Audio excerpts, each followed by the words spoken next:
તમે ભક્તિ કરો છો તેમ છતાંય તકલીફો ઓછી નથી થતી, દુઃખ ઓછા નથી થતા. જો તમે પણ આ જ વિચારો છો તો આ વિડીયો પૂરો જોજો, કારણ કે આ વિડીયો તમારા માટે છે.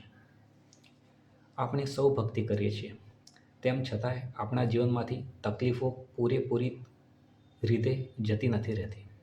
આપણા જીવનના દુઃખો પૂરેપૂરી રીતે નથી જતા રહેતા. ક્યાંય ને ક્યાંય આપણા જીવનમાં પણ તકલીફો છે અને દુઃખ છે.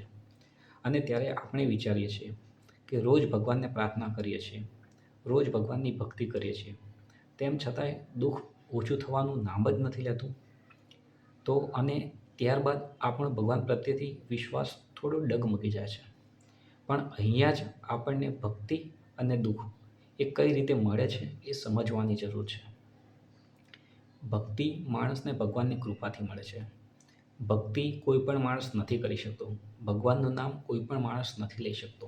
જો તમે આ વિડીયો જુઓ છો તો ભગવાનની એવી ઈચ્છા છે કે આ વિડીયો થકી તમારા પણ જે દિમાગમાં કે મનમાં જે બી ખ્યાલ હોય કે ભક્તિ અને દુઃખ શું છે, કેમ ભક્તિની સાથે દુઃખ પણ આવે છે, તો આ વિડીયો તમારા માટે છે. ભગવાનની બી કૃપા છે તમારી ઉપર કે તમારા મનમાંથી આ કોન્સેપ્ટ ક્લિયર કરવા માટે આ વિડીયો ભગવાને તમારી સામે મોકલ્યો છે. દુઃખ અને સુખ છે એ મનુષ્યના કર્મના આધારિત હોય છે. મનુષ્યએ પૂર્વજન્મમાં જે પણ કંઈ કર્મ કર્યું હોય, સારું કર્મ કર્યું હોય તો સુખ મળે છે, અને ખરાબ કર્મ કર્યું હોય તો દુઃખ મળે છે. આપણે સૌ આ જગતના પ્રાણીઓ છીએ, મનુષ્ય છીએ. તો આપણે સૌએ ક્યાંય ને ક્યાંય સારા કર્મો પણ કરેલા છે અને ખરાબ કર્મો પણ કરેલા છે. માટે આપણને જીવનમાં સુખ અને દુઃખ બંને મળે છે. પરંતુ જ્યારે આપણે ભક્તિ કરીએ છીએ તો આપણા જીવનમાં દુઃખ જલ્દીથી આવતા જાય છે. ભગવાન વિચારે છે કે તમારા જીવનમાં જલ્દીથી તમારા જે દુઃખ તમારે સહન કરવાના છે એ ફટાફટ આવીને જતા રહે અને ત્યારબાદ તમને સુખ જ સુખ મળે. ઠીક છે. એક ઉદાહરણ તરીકે તમને સમજાવું કે માની લો કોઈ દુઃખ આપણને 10 વર્ષ સુધી ભોગવવાનું લખ્યું છે, પણ આપણે ભક્તિ કરીએ છીએ તો આપણને ફક્ત એક જ વર્ષમાં થોડુંક વધારે દુઃખ ભોગવવું પડે છે, પણ એક જ વર્ષમાં આપણું દુઃખ જતું રહે છે. આ જ તો છે ભગવાનની ભક્તિની કૃપા. ભગવાન ભક્તને દુઃખ નથી આપતા, દુઃખ કર્મ આપે છે. અને આપણે એ સમજી લઈએ છીએ કે ભક્તિ કરીશું તો દુઃખ નહીં આવે. દુઃખ તો આવશે જ, એ તો આપણા કર્મ આધારિત છે. પરંતુ ભગવાન એમાં કઈ રીતે આપણી મદદ કરે છે, ભક્તિ આપણી કઈ રીતે મદદ કરે છે એ સમજવા જેવું છે. ભગવાન આપણા દુઃખને દૂર નથી કરવાના. ભગવાન આપણને દુઃખ સહન કરવાની શક્તિ આપે છે. ગમે તેવી વિકટ પરિસ્થિતિમાં આપણને દુઃખ સહન કરવાની ભગવાન આપણને આત્મબળ આપે છે. એ જ તો ભગવાનની કૃપા છે. ભગવાનની ભક્તિ થકી આપણે આપણા અહંકારને તોડી શકીએ છીએ. આપણે ભગવાનના શરણે જઈ શકીએ છીએ અને ખૂબ બધી દુનિયાની વસ્તુઓમાંથી આસક્તિ દૂર કરી શકીએ છીએ. ભગવાન આ રીતે આપણને ઘડે છે.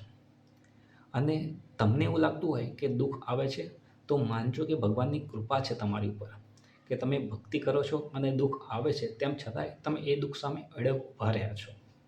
માટે ભગવાન ઉપર વિશ્વાસ ઓછો ના કરશો, કારણ કે ભગવાનના મોટા મોટા ભક્તને પણ જીવનમાં ખૂબ દુઃખ પડ્યું હતું. તમને અને મને તો કોઈ જ પ્રકારનું એવું દુઃખ નથી પડ્યું જેવું દુઃખ નરસિંહ મહેતાને પડેલું હતું, મીરાબાઈને દુઃખ પડ્યું હતું. ભગવાનના નાના એવા ભક્ત પ્રહલાદને પણ કેટલું મોટું દુઃખ પડ્યું હતું. આપણને એવું તો દુઃખ નથી, અને તેમ છતાંય પ્રહલાદે, નરસિંહ મહેતાએ, મીરાબાઈએ ભગવાનનું નામ નહોતું છોડેલું. આ તો આપણે છીએ કે આપણું મન ડગી જાય છે. પણ ભગવાનની ઉપર વિશ્વાસ રાખો.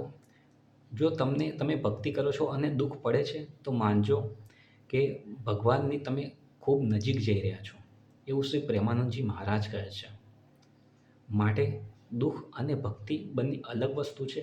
ભક્તિ આપણને આજીવન કરવી જોઈએ. ભગવાનનું નામ જપ આજીવન કરવું જોઈએ, કારણ કે તેનાથી ભગવાનની પ્રાપ્તિ થશે. અને દુઃખ છે એ આપણા કર્મોના લીધે આપણને મળ્યું છે, એ સમજીને ભોગવી લેવું જોઈએ. અને હા, તમે ભક્તિ કરશો તો દુઃખમાં ઊભા રહેવાની, દુઃખને સહન કરવાની, દુઃખને કઈ રીતે તમારે જોવાની, સમજવાની, એ તમને બુદ્ધિ આપશે. માટે ભગવાન ખૂબ જ કૃપાળુ છે અને ભગવાનની ભક્તિ માટે તમને ચૂન્યા છે તો ભગવાનનો ખૂબ ખૂબ આભાર માનો, કારણ કે દરેક લોકો ભક્તિ નથી કરી શકતા. જો તમે દિવસમાં અડધો કલાક કે કલાક ભગવાનનું નામ લો છો તો ભગવાનની તમારી પર ખૂબ અસીમ કૃપા છે અને ભગવાનનો આભાર વ્યક્ત કરજો. અને તમે જે પણ ભગવાનને માનતા હોય એમનું નામ જપ કરતા રહેજો. કારણ કે ભગવાન દુઃખ નથી આપતા, ભગવાન તો સહન કરવાની શક્તિ આપે છે. જેમ અર્જુનની સાથે પણ ભગવાન કૃષ્ણ ભગવાન ઊભા રહ્યા હતા.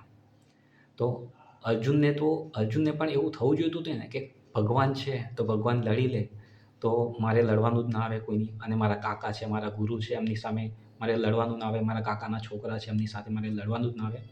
પણ ભગવાન અર્જુનના વતી યુદ્ધ નહોતા લડ્યા. યુદ્ધ તો અર્જુનને જ લડવું પડ્યું હતું. બસ ભગવાને એમને શક્તિ આપી અને ભગવાન એમની સાથે ઊભા રહ્યા. માટે કોઈ પણ દુઃખ આવે, દુઃખ આપણે સહન કરવાનું છે. ભગવાન એ દુઃખ દૂર નહીં કરે. હા, પણ ભક્તિ કરશો તો ભગવાન જરૂરથી તમારી સાથે ઊભા રહેશે. એ દુઃખને સહન કરવાની, દુઃખનો સામનો કરવાની ભગવાન તમને શક્તિ આપશે.